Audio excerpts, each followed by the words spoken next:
These 5 short verses, and that's why, and let me say, see, that's why when we start studying and looking at the Bible and we start saying, okay, why are we having meeting? Why is pastor? Let me just cancel everybody and put some hot sauce on my meat today.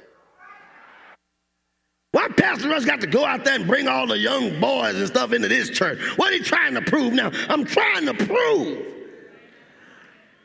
that before I preached a sermon, somebody named Mary Ann Adams, who happened to be a white counselor in a school, looked me in my face and shook her finger in my face and told me, "You are not going to be a sorry man." Put me in a station wagon and took me to a school, signed me up for college that I was not going to go to. A woman named Dorothy Holmes stood with the support of a man named Zan Holmes and told me, "You will not be like all the other children." And before I die, at least I can try to reach one more. Forget you if you're not with the vision. Forget you if I got to go in the desert and spend some time with God and figure out, say what you want to say. Listen to who you want to listen to. But I am connected to success. I'm not driven by success. I'm connected to it. I don't know who you decided to serve, but the God I serve has a successful record. No, I can't stand here and talk about how good I am, but I can talk about how good he is. So I'm going in on his name. Oh, some of you couldn't get what you wanted unless somebody co-signed for you.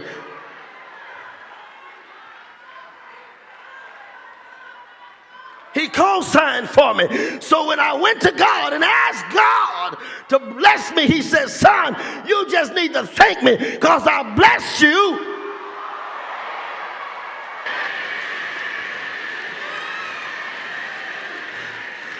I didn't see it. I couldn't feel it. But he said he did it.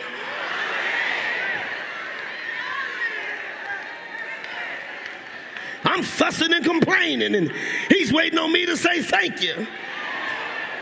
But he knows I got a couple of more bridges to cross, and I got a couple of more mountains to climb, and I got a couple of more rocks to get hit upside the head with.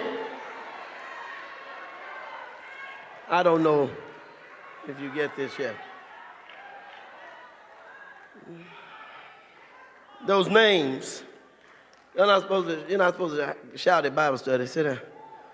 You're supposed to act like we're studious and cross our legs and look funny. But when you know what you know, and God starts to show you why you know what you know. See, you have a hard time explaining. Let me put that back. You have a hard time explaining to folk while you praising God and ain't nothing going right. Well, it's just something in you already.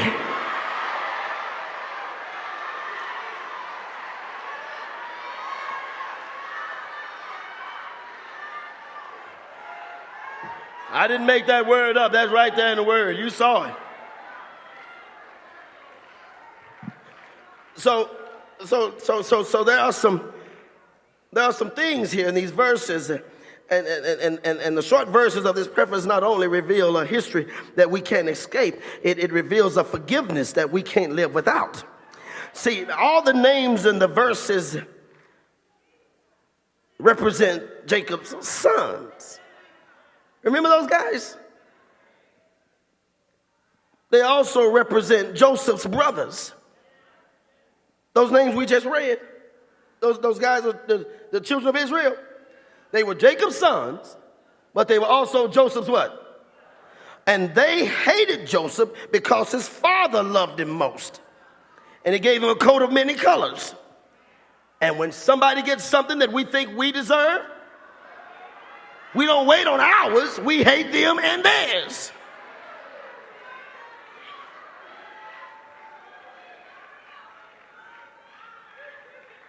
And so they threw him in a pit and left him for dead. These were the same brothers who sold Joseph to those Ishmaelites who were passing by. And they sold him for 20 pieces of silver. And that's how Joseph got to Egypt, by way of his brothers. That's how Joseph got to be the man, by way of his brothers. That's how Joseph got to be in charge, by the brothers that were jealous of him. That's how Joseph made it through the desert, by the brothers who were jealous of him. That's how Joseph saw his dreams come true. Before you go to bed tonight, if you can think of somebody that don't like you, you better pray for them. Because they got your key. And Joseph couldn't get where he had to go until he forgave them. See, sometimes God's got to see if you qualify.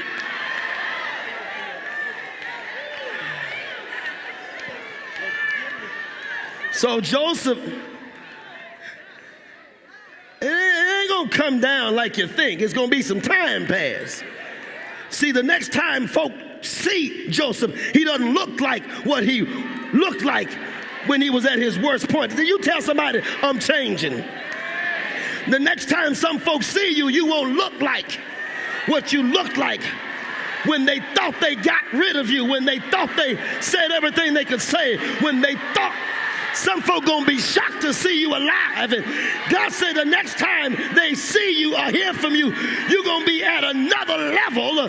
But then you got to forgive them. That's the part. Don't shout yet.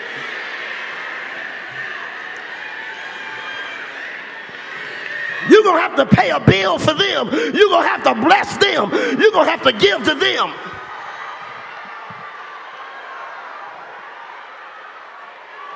You know why? Because you're no greater than Jesus.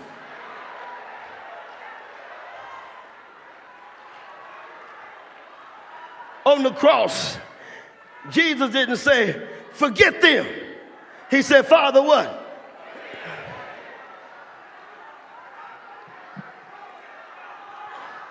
Now, Joseph's life had been torn up because of his brothers. Joseph's dad had kept him away from everybody but his kinfolk. He protected him. But his brothers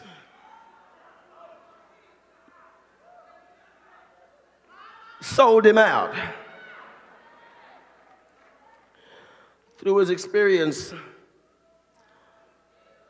Joseph knew that sometimes,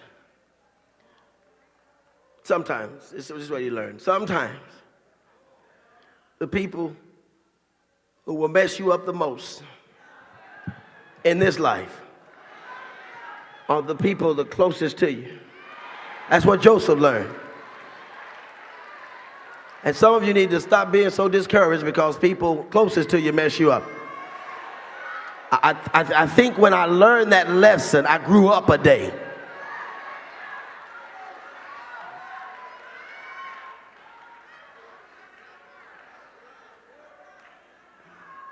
That's what Joseph learned. I'm talking about the preface this afternoon. We're trying to get through the preface, just the introduction. No, we're not even to the introduction, just the preface. So he learned that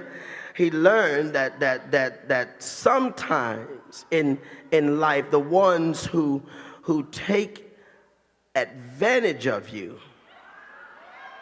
the ones who really destroy your life, see, the ones who ruined your credit, the ones who eat up your food, one who wear your clothes out, the one who runs through your money and ruin your reputation are not your enemies.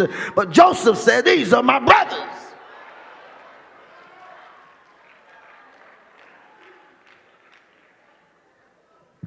He was watching out for everybody else, and the dad was watching out for everybody else. Satan used those closest to him.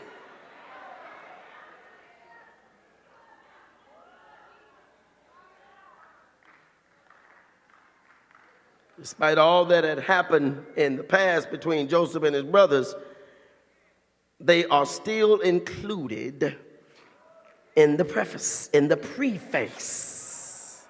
Reuben, Simeon, Judah, Dan, Benjamin, Zebulun, Gad, Asher. All the brothers are there, all of them. They're all included because they sold Joseph into slavery in Genesis 37, and Joseph forgave them in chapter 45.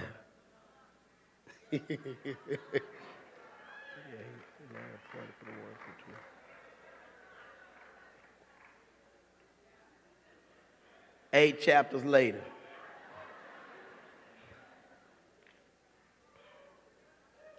it takes some time to make a chapter.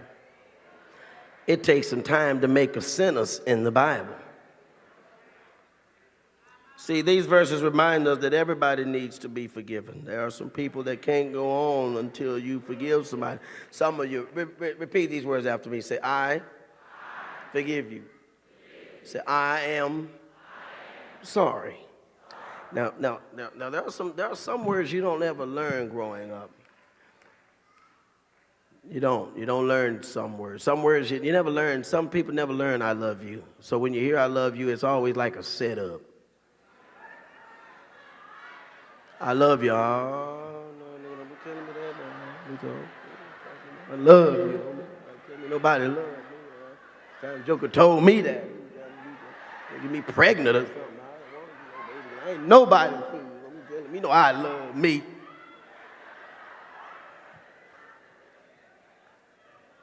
I think in our school across the street, one of the greatest lessons we teach our children is forgiveness because they mess up. And sometimes they mess up and don't know they mess up.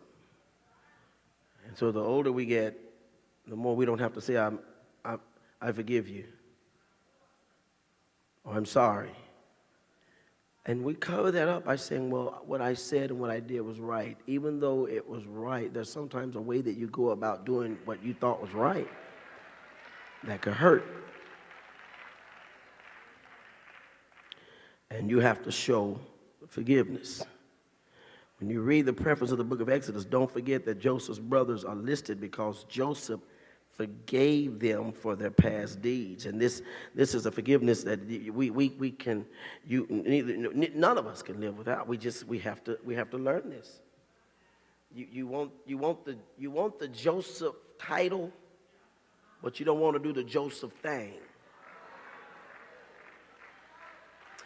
Watch this. God put him in high rank to show forgiveness.